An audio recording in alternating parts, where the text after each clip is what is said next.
So what is foot rooting? The issue is if you ask that question to 10 different people, you might get 10 different answers on exactly how to do it, which is where a lot of the confusion comes from on how to properly root your foot, how to find midfoot pressure, and how to have a good connection with the floor. The reason it's so important is our feet is our one connection to the floor. In a squat, the actual thought process and physics of it is we are driving through the floor to create the opposite reaction to then push our body up. If the floor was squishy or the floor was like a trampoline, we're obviously going to exert pressure down, which is going to push the floor down, and we don't get that same pressure coming up. So it's very important with that stable floor that we also have a stable foot to be able to transfer that force optimally. Where some of the confusion comes from is kind of the older cues, and specifically of screwing your feet in the floor and spreading the floor. Those are kind of the two cues that have been passed down for a while, but they have some problems with those. And there's two main issues. So if we kind of look at what's going on, while these accomplish the task of getting our foot into a better position, if we are screwing our feet into the floor, we are actively externally rotating, and when you do that, you'll feel how tight your glutes get. And while most people would think, oh, I really need some tension back here, I mean, that's a good thing. There's two main issues with that. One, our glutes and external rotators have a lot more important responsibilities in the squat. They're doing a lot with hip extension and femur stabilization. They don't need to be what's controlling our foot. Our foot should control our foot.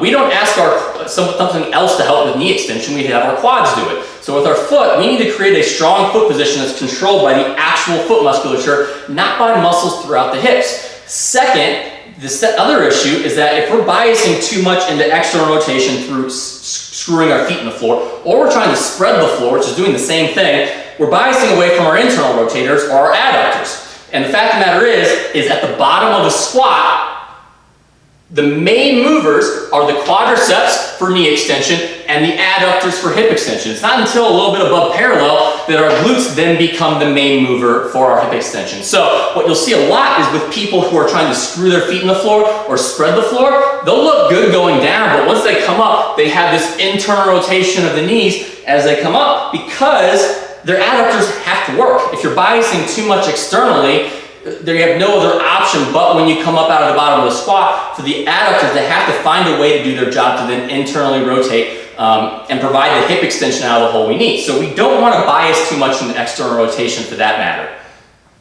When it comes to foot rooting and pressure, maybe the most important thing we need to understand is exactly what is our midfoot, because that's a very misunderstood concept. A lot of people throw that term around, and even myself as a coach, I'll tell that to an athlete, and when I first start coaching them, they have no idea what I mean. And it's mainly because we look at the foot midline as too literal. So what I mean is if I'm looking at my foot right here, when people think midfoot, they think here's my toes, here's my heel, that's the middle of my foot right here. But in reality, we can't count our toes. Our toes are more stabilizers. Just like on a push-up, we don't push through our fingers. We push through our palm. Our fingers are just kind of stabilizers. We don't want to push through our fingers or rock forward towards our fingers. Same reason we don't want to rock forward towards our toes on a squat. We want to stay over our midfoot. So what our midfoot is between basically the knuckle or the bottom of that big toe knuckle right there and our heel, which that puts that midfoot pretty much directly in the front of the tibia. And if we're looking at foot anatomy too, we have to understand the tibia goes down to the ankle, but the actual heel bone comes behind. So the heel is not, even though a lot of times people say, let's make sure we're back on our heels, that's actually a fallacy because that's behind our midfoot as well. It's just a little less of a danger to go back on your heel because that is closer to your midfoot than your toes are, which is the other issue of people going onto our toes. So we have to understand where our midfoot is. So our midfoot is basically just in front of our heel. We have that little kind of archway, and right in the center of that arch is right where our midfoot is. So when we're trying to find our midfoot, that's kind of the place we're trying to understand to find pressure. The issue is that part of our foot really isn't touching the ground. That is actually where the arch is, and if we have a stable arch, that arch is going to be actually above the floor. So what we're trying to do is find that tripod foot position, which you've probably heard of before, which that means to find contact with the heel, that knuckle of the big toe, and the knuckle of the small toe. So we're trying to find pressure at the heel, right below that knuckle here and here, so that we're not only on our midfoot front and back, but we're also through the midline of the foot. So when it comes to rooting the foot, we have two main things we need to worry about. We need to, one, worry about our foot angle, and then worry about our foot pressure. So let's first kind of talk about foot angle, because foot angle really dictates kind of the tension that's going to be on the foot. We can accomplish the same exact thing that's going to happen when we try to screw the foot in the floor, but in a way that our glutes aren't controlling it, more of our foot angle is controlling it. So let's kind of take a look at that. So if I'm looking at my foot angle, it's very important in the sense that that's going to help to create the tension into the floor as I squat. I mean, as a general guide, we want our knees and our feet to track in the same direction. So if we point our feet way out, there's either two things that are going to happen. Either one, I've got to really drive my feet out, which most likely is going to result in this internal rotation coming up. You can see as I do that, you can see my feet collapsing in. Or two, I'm going to drive my knees straight forward, and you're going to see as I do that, it's going to collapse my feet in because that direction is not with the foot, and it's not creating this tension in the floor. If I put them too straight forward, I could have just a similar issue. I might bias too much towards internal rotation in the adductors. If I try and have my knees go outwards a little bit, it's going to be very uncomfortable, and you can see my feet are almost wanting to twist with the floor and turn out. And you might have actually seen people at some point where they've squatted with feet so forward that as they squat, they start to turn their feet out because probably that angle is creating too much torque. So we want to find this perfect angle so that as we squat, we are finding that we find this little bit of tension and torque going the outside. That's going to help to create that arch. That torque isn't a bad thing. That's why that screw your feet in the floor isn't a terrible cue, because it's helping to create a good foot position by making sure that we have a strong arch and we're stabilized with that tripod foot position. But the issue is we don't want to control that with our glutes and our hips. We want to control that with our foot. And with our foot angle, we can just immediately dictate that. So you want to find that foot angle that has a slight bit of external rotation torque, but not so much that your feet are wanting to twist and you're almost feeling tension coming up the sides of your legs, but you don't want to be too far out to where you're struggling to be able to match that foot angle and those feet are wanting to collapse in due to being too angled out with the foot. So once you've determined the optimal foot angle for you, just through experimentation, by adjusting angle and finding what's going to be the best on finding neutrality or kind of the in-between of internal and external rotators, and finding the most stable foot position so there's not too much torque, but there's also enough to where it's going to be able to keep that foot in the same position throughout the movement. Next up is to be able to actually find that midfoot through cues as we're bracing and about to squat. So the biggest key here is make sure to brace, then find your foot pressure. The issue is that bracing can actually then cause foot pressure to be lost, and I'll kind of explain that as I'm going through this. So once we've got our correct foot angle, now we want to worry about foot pressure. But as I mentioned, we want to make sure to do this after we brace. The reason why is our obliques have control over the opposite adductor. They work together. So our right oblique works with our left adductor, our left oblique works with our right adductor. If we contract down on our obliques, like if I push my knees out and now I'm going to blow out and contract my obliques, it'll actually internally rotate in my femurs, which is going to change my foot pressure. So I want to make sure to brace first and then worry about foot pressure. So with the assumption I brace, what I'm going to do is I'm first going to lightly push my big toe into the floor. Very lightly. We don't want to do it too much, because if I do it too much, it's actually going to put all the pressure on my big toe, and I'm now losing that tripod position with the actual knuckle of my big toe. I don't want to lose that. I just want to push very lightly here to make sure I have context that I don't lose tension with the inside of my foot. Because what I'm going to do next is after I find my big toe, I'm going to very lightly push the outside of my heel out. And that's going to give me now context to where I'm on the middle of my heel and I have pressure on my big toe and my little toe. I have both now. We want to make sure to maintain that big toe though, because if we over supinate, we now lose that position and we're on the outside of our foot, and what you're going to see as you go to squat down is you're going to see this pronation as you go down. So we want to very lightly push our big toe in, very slightly push our heel out, hold that position, and then squat. All right, so now that we understand the two ways to root our foot and then find foot pressure, by first using that foot angle to kind of root our foot and find that kind of torque and grip into the floor, and then second, using our big toe and our heel to find our midfoot. And it's very important when we're doing that is understanding that if we are on our big toe and we are on our heel, The general idea is we are over our midfoot. If we are too much onto our big toe, we're probably biased towards our toes. If we lose our big toe and we're too much onto our heel, we're probably too far onto our heel. But a kind of simple way you can kind of understand that is just simply rock back and forth, and just to kind of get a context of like, okay, this is what it should feel like. And I'll show that in just a second. But within that, we also need to understand how to control foot position. It's one thing to gain foot position. It's another thing to maintain it throughout the squat. When it comes to bracing on the squat, we have a much better context of when we lose that position, or when our hips shoot up, or when our chest falls, and when our upper back starts to kind of cave over and we lose position. We have a good understanding when that happens, but most people don't even know when they lose their foot position, and we need to have a better understanding of that. And really just is just practice through barefoot squatting.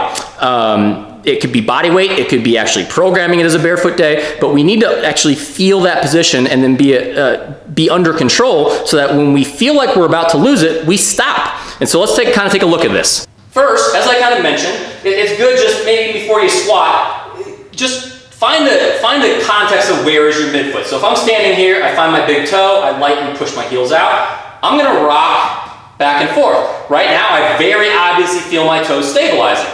If I rock back now, I very obviously feel my heel stabilizing. So I'm just gonna kind of rock back and forth until I kind of find that position where I feel equal distribution throughout the foot. And just kind of get an idea of what that is and what that feeling is, so that then as you get to your heavier sets, you can apply that and recreate it. The next thing is we need to learn how to control foot position and not lose it. I will state, I'm going to go this way actually so you can see better. My left ankle has a structural issue, which I do not have good mobility, which is going to get to our tips next, which is how, if we cannot be able to maintain our foot position, what can we do to be able to help with that? My right foot is a much better position when I'm actually barefoot. I require a squat shoe to be able to squat properly with my left foot. But even with that, as I go down, and I'll just go from the front here. As I go down, this is what a lot of people do. Okay, I got my foot position, proper angle, big toe, heels out, tripod foot, I'm gripping the floor. I go down, that's super cool, but right here is about where I start to feel some tension with my feet.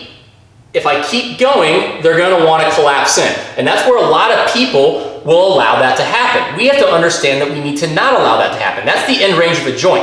And if we get to the end range of hip extension or hip flexion, right here is my end range of hip flexion. If I keep going, I lose my back position. We have a pretty good understanding that we need to stop there. Like, I shouldn't keep going and lose my back position. But most people don't have a good understanding that when they get to this point with their ankles, they can't keep trying to drive into ankle flexion if they don't have any more. We need to understand the control of that, and right now I still feel that big toe driving in to maintain that control. I'm losing a little bit on that left foot because I don't tend to have very good ankle mobility there, but I'm able to maintain that on my right foot. So we need to make sure we have control of that and then be mindful not to lose it. And if we are going to lose it, we have to find range of motion elsewhere. We can't keep driving our knees forward and going like this when we know, I'm going to go from the other side, when we know that's going to pull my heel up. I'm going towards my feet versus here, I have good knee flexion and hip flexion, and I'm keeping my foot position to make sure I'm staying over my midfoot and maintaining, I'm keeping my foot control. So we understand foot angle dictates foot rooting. We understand that finding our big toe and our heel helps to find our midfoot pressure. And we understand we need to control that throughout the movement and not lose it. We have to have foot control to maintain that stability. But that's still easier said than done. What if we have restrictions with our ankle mobility like I do, or we just don't have good control yet and we need to learn it? So the first thing, if we don't have good control and we need to learn it, my favorite thing to do is on a lighter squat day, maybe a tertiary squat day or a lighter secondary squat day, we squat barefoot. And mimic how you would normally squat. So if you normally squat in flat-soled shoes, squat barefoot in just your socks. If you normally squat with a heel, like myself, I'm going to use 2.5-pound plates. So what I'm going to do is I'm going to set these up on the floor.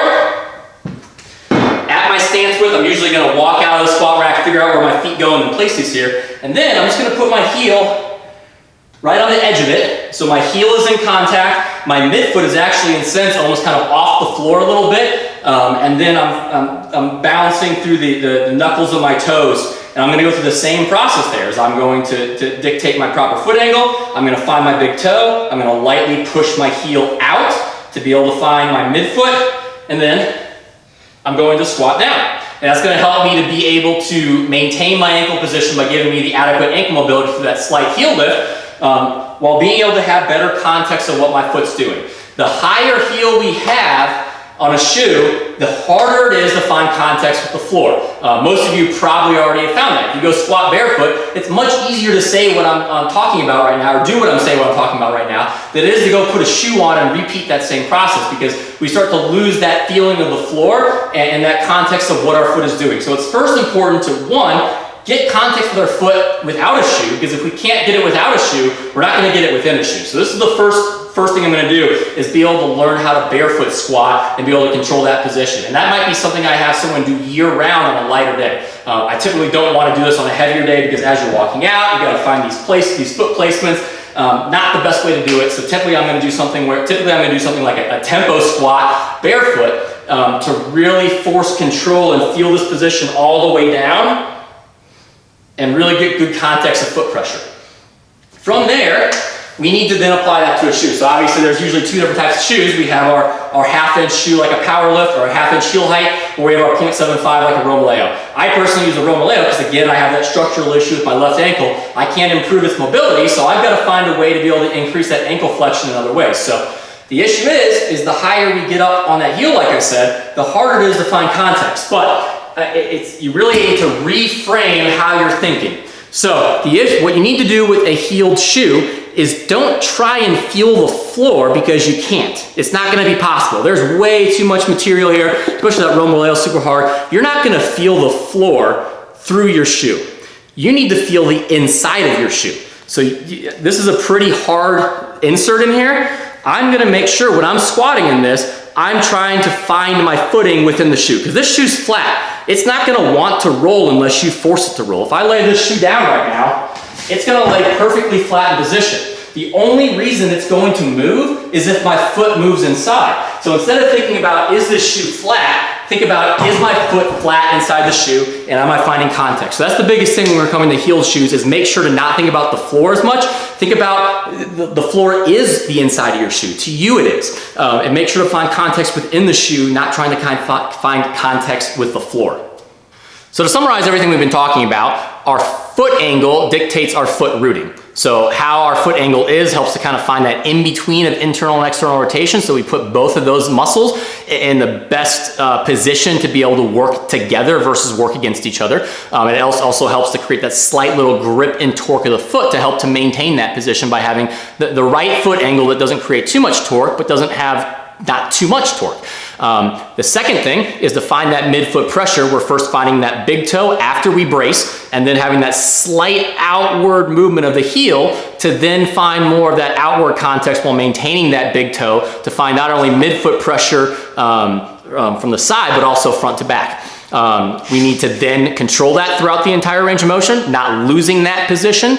And then also through different types of practice, we can do barefoot squatting, possibly with the tempo, or placing plates under our heels to kind of mimic that heel, to make sure we can start to practice and feel more of what our foot's doing within a squat, because once we get into that shoe, it's going to be harder to get that same context and feeling. But when we are in that shoe, make sure to feel the inside of the shoe, not feeling the floor.